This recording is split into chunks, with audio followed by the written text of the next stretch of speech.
Dimanche à Longchamp, c'est le grand handicap de la rentrée, un quintet qui réunit 17 concurrents sur la distance de 2000 mètres. Nous sommes sur la grande piste, des chevaux âgés de 4 ans et plus, autant vous dire que nous les connaissons bien.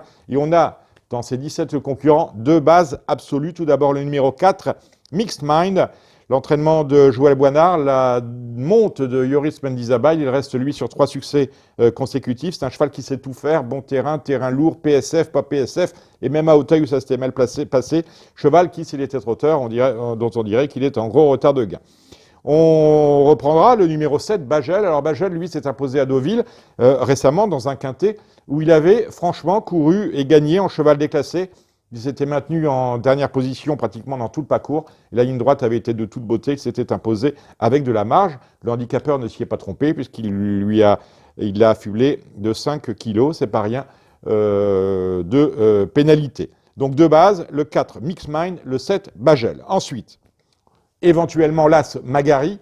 Magari qui est en pleine forme, on l'a vu à Deauville où il a gagné son quintet. Ensuite, il l'a confirmé en prenant la 4e place d'un gros handicap. On laisse de côté absolu le numéro 2, Nice to See You, que je verrais bien faire un truc, mais en fin de saison dans le terrain lourd. Ce ne sera pas le cas ici. Le numéro 3, Zouk, peut éventuellement être décontenancé, si j'arrive à le dire, par le raccourcissement de la distance. Elle est mieux 2004-2005, ici on est sur 2000. Mais c'est une jument valeureuse qui fait exactement tout ce qu'on lui demande.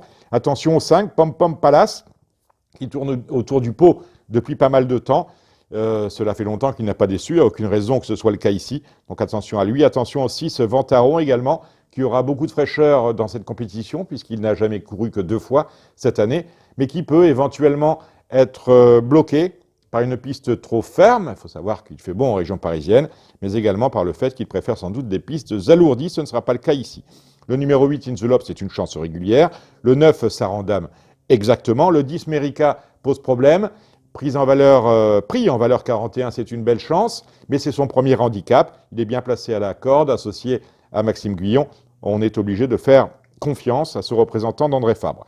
Ce sera compliqué pour le numéro 11, Royal Vati, tout comme pour le 12, Body Sculpt, qui pourtant sera très joué. Le numéro 13, Cashbag, aura du mal dans cette course, même s'il est associé au grand jockey en forme de l'été, à savoir Stéphane Pasquier. On laisse de côté le 14, La Milva.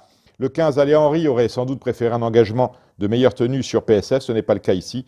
Et on retient également le 16, Dark Desire, parce que Dark Desire, justement, c'est le compagnon d'entraînement de l'un de mes 2 favoris, à savoir Bagel.